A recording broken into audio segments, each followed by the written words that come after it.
Ishara ya pili ya kwamba huyu ambaye hii ndio kubwa, unanisikia?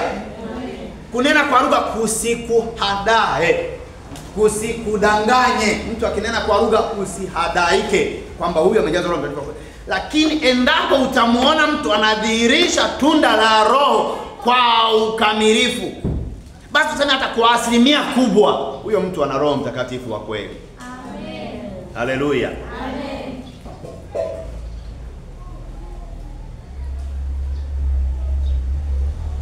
Hii ni hata kama huyu mtu anajua au hajui, ina flow natural, yani inatiririka tu, yani inatokeza tu. Okay. Mtu aliyepagawa na pepo, halo? Amen. Au mtu ambaye mapepo yanakaa ndani yake, hayajampagaa lakini yanakaa ndani yake, yana influence maisha yake. Hii huwa tunaita kuna kupagawa ambayo ni kuwa possessive, halafu kuna kuwa influenced, yani huna pepo ndani yako lakini liko nje ya mazingira yako, linacheza na wewe, linakuendesha na kukutendesha matendo fulani ambayo huyapendi, ila liko nje yako. Watu wakiwekea mkono kuombea alilipuki, lakini liko pale.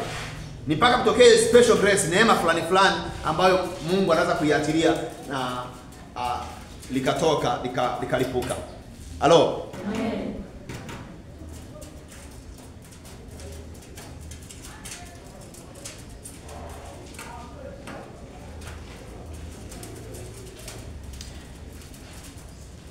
Tuko pamoja watumishi wa Mungu? Amen. Amen.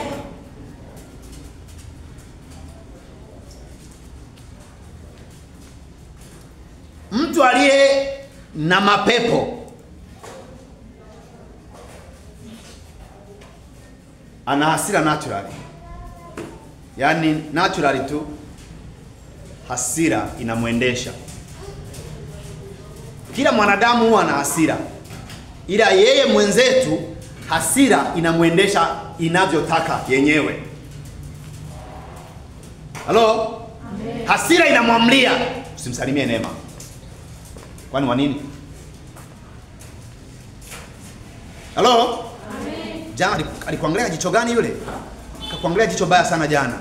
Usimsalimie leo. Chana naye.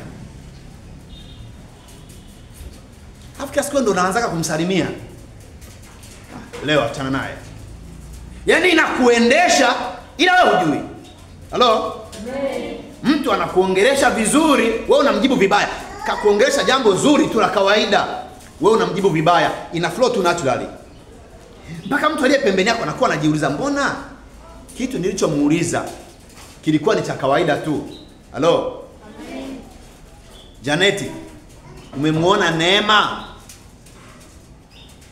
Umemuona Neema? Kwani Neema mimi natembea naye? Aliyekwambia mimi ni mlinzi wake na? Yaani unajikuta tu unajibu majibu ambayo ungeweza tu kusema sijamuona. Si ndio? Amen. Lakini jibu unalojibu sasa ni lingine. Sio lile ulizwa. Yaani hapo jibu lake lilikuwa ni sijamuona.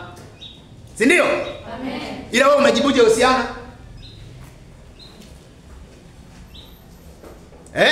Mimi natembea naye mfukoni.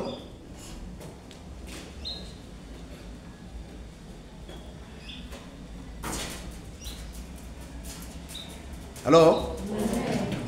Huyu ni mtu ambaye yuko influenced au possessed by demons. Mapepo yakiwa anaendesha maisha yako, basi wewe utajikuta unatenda matendo usiyopenda kutenda. Si ndio? Tuko pamoja hapo? Amen. Kwa kuwa mapepo yanaongoza nafsi yako. Sasa Roho Mtakatifu akiwa anaongoza nafsi yako. Halo? Amen. Likewise Roho Mtakatifu akiwa anaongoza maisha yako, akiwa anaongoza nafsi yako, utajikuta unafanya matendo ambayo hupendi kuyafanya lakini unayafanya. Halo? Amen. Yanatokea tu naturally. Okay. Ili tunda la Roho ni lipi na lipi na lipi?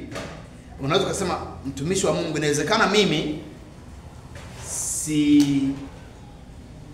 sifanyi au nafanya lakini sijui. Sasa hebu tusome kwenye kitabu kile cha Wagalatia sura ya 5 bila shaka.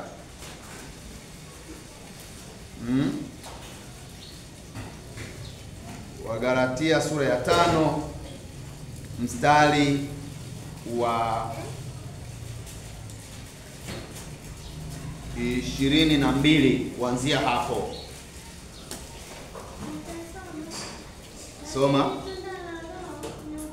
Lakini tunda la Roho ni upendo, ni furaha, ni amani, ni uvumilivu, utu wema, fadhili, uaminifu, upole, kiasi.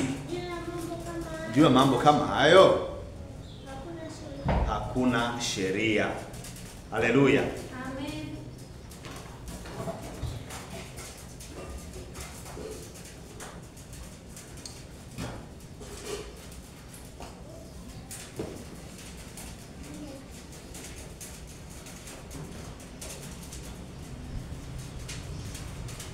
Kwa hiyo tunaanza kuona jinsi ilivyo rahisi sana kumuona mtu anayenena kwa lugha au anayedai ni mtumishi wa Mungu au anayedai ameokoka. Tunaanza kuona namna ya kumpima. Haleluya. Amen. Jambo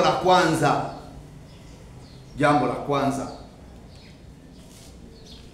tumesema ni upendo. Haleluya. Na nitaomba ili swala la upendo niliache kidogo, nitalifuata wakati mwingine,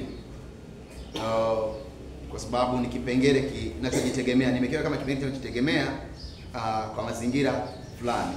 Haleluya. Ni jambo la pili tumeona ni nini? Furaha. Mnisikie kwa makini. Naomba mnisikize kwa makini. Amen.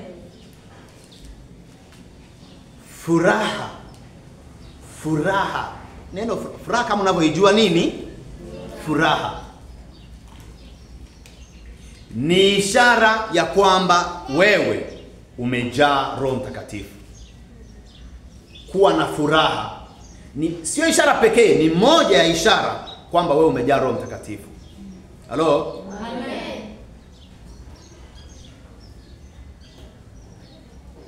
Kuwa na furaha ni moja ya ishara. Ziko ishara nyingi kama tulivyokuwa tunajifunza hapa.